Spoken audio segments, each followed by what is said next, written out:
اعوذ باللہ من الشیطان الرجیم، بسم اللہ الرحمن الرحیم۔ اللہ کی ذات نے انسان کو اشرف المخلوقات بنایا، یعنی تمام جو دنیا میں پائی جانے والی مخلوق ہے سب سے افضل ترین ہستی انسان ہے۔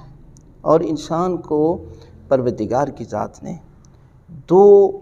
حصوں میں انسان کو دین اسلام دیا ہے، ایک ہے اصول دین اور دوسرا ہے فروع دین۔ اصول دین ہے کہ انسان کا ان چیزوں پر عقیدہ ہونا چاہیے، توحید، عدل، نبوت، امامت اور قیامت۔ اور فروع دین پر عقیدے کے ساتھ ساتھ عمل بھی ہونا چاہیے۔ ہمارے ہاں جو عقیدہ ہے یہ خیالی عقیدہ ہوتا ہے، یعنی وہمی، یعنی لوگ جو ہیں وہ پڑھتے نہیں ہیں اور لوگوں سے گفتگو سن کر اپنے عقائد بناتے ہیں، اور اس کا نتیجہ کیا نکلتا ہے؟ اس کا نتیجہ یہ نکلتا ہے کہ ہم جادو اور تعویذ اور جنات کے چکر میں اور اس قسم کے چکر میں بہت زیادہ آ جاتے ہیں۔ اور آج دیکھ لیں کہ لاکھوں کی تعداد میں بالخصوص مستورات خواتین جو ہے یہ متاثر ہوتی ہیں، اور اس سے عامل اربوں پیسہ کماتے ہیں، اور ان کی جہالت سے اور ان کو ڈرا ڈرا کے اور خوف میں مبتلا کر کے ان سے پیسہ لیتے ہیں۔ اور اس کی وجہ کیا ہے؟ کہ اس کی وجہ یہ ہے کہ ان مستورات کا، ان خواتین کا دین سے دوری کا نتیجہ ہے، وگرنہ کسی کی کیا جرت ہے کہ جس کے پاس قرآن ہو، جس کے پاس اہل بیت کے فرمان ہوں اور ان کو جو ہے وہ ایسے لوگ خرید لیں۔ یہ جہالت کی وجہ سے ایسا کرتے ہیں۔ مثلا دیکھیں کہ خواتین جو ہے وہ ہر وقت ڈرتی رہتی ہیں، چھوٹے چھوٹے کیڑے مکوڑوں سے ڈرتی ہیں، لیکن اللہ سے نہیں ڈرتی، خوف خدا نہیں رکھتی۔ جس طرح ایک مشہور واقعہ ہے کہ ہم خیال اور ڈرونے خواب دیکھتے رہتے ہیں اور اس قسم کی گفتگو سنتے ہیں، اور دیکھنا کہ جب گفتگو سنتے ہیں تو انسان کا خواب بھی ایسا آئے گا اور اس کے ذہن میں بھی ہر وقت یہ خیال رہے گا۔ اس کی وجہ یہ ہے کہ انسان اس قسم کے کام کرتا ہے۔ جس طرح دیکھیں حکم ہے کہ آپ قبرستان میں ظہرین کے بعد نہ جائیں، رات کو نہ جائیں، وہاں پر جنات ہوتے ہیں۔ تو اب کیا ہے کہ انسان سارا دن قبرستان سے خوف زدہ رہتا ہے۔ اب مردے کیا کرتے ہیں؟ مردے آپ کو مار نہیں سکتے، لیکن آپ مردے کے پاس جانے کے لیے ایک رات اگر آپ کی والد ہی فوت ہو جائیں اور مردہ خانے میں پڑے ہوں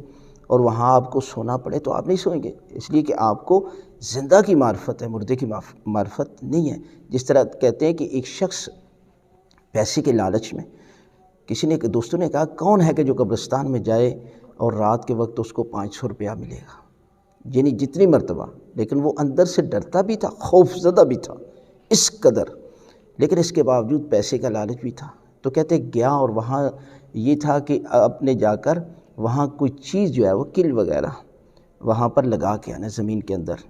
تو کہتے ہیں وہ پہلے خوف زدہ بھی تھا اور رات کے وقت بھی گیا، تو اس نے جب اس کو لگانے لگا نا تو خود جو ہے وہ اس نے چادر باندھی ہوئی تھی،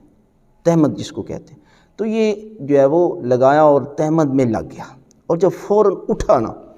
تو کہتے ہیں کہ جب اٹھا تو وہ یقیناً وہ اس کو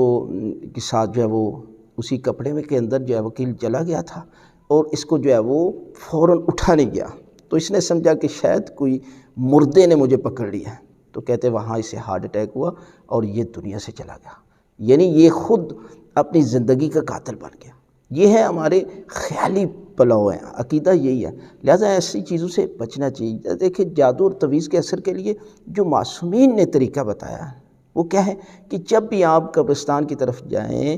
تو ذکر خدا کریں، لا حول ولا قوت الا باللہ العلی العظیم کا ذکر کریں۔ پھر فرمایا کہ انسان جب نکلنے چاہیے قبرستان کی طرف یا ایسی جگہ سے کہ جہاں پر اسے خطرہ ہے تو 6 کل پڑھ لیں، ایک آگے کی طرف، ایک پیچھے،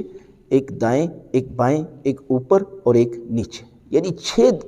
طرف سے سورہ توحید قل هو اللہ کو ایک مرتبہ پڑھ لیں، آیت الکرسی پڑھیں اور 2 سورتوں کی تلاوت کریں، اور اپنے بچوں کے بازو پر یہ 2 سورتیں لکھ کر باندھ دیں۔ کسی کی جرت نہیں ہے کوئی جادو یا جنات جو ہے وہ اس پر اثر کرے۔ قل اعوذ برب الناس اور قل اعوذ برب الفلق، یعنی آپ ان چیزوں سے ڈرے نہیں، اس لیے کہ یہ چیزیں ہیں لیکن یہ آپ کو ڈرا سکتی ہیں، آپ کو نقصان نہیں دے سکتی جب آپ کے اندر کا عقیدہ مضبوط ہوگا، یقین کامل ہوگا۔ ہم جب پہلے ہی سے خوف زدہ ہیں، ڈرے ہوئے ہیں، تو پھر ایسے شخص پر تو ڈرا کر اس سے کروڑوں روپیہ آپ لے سکتے ہیں، لیکن جو لوگ کہ حقیقی معنوں میں دین کی خدمت کر رہے ہیں، وہاں پر آپ کا ایک روپیہ بھی نہیں جاتا، اور ان جاہلوں کے پاس آپ لاکھوں کروڑوں روپیہ بھی خرچ کرتے ہیں، اور ساتھ ساتھ آپ کا دین بھی جاتا ہے، اور ساتھ ساتھ آپ کی عزت بھی جاتی ہے۔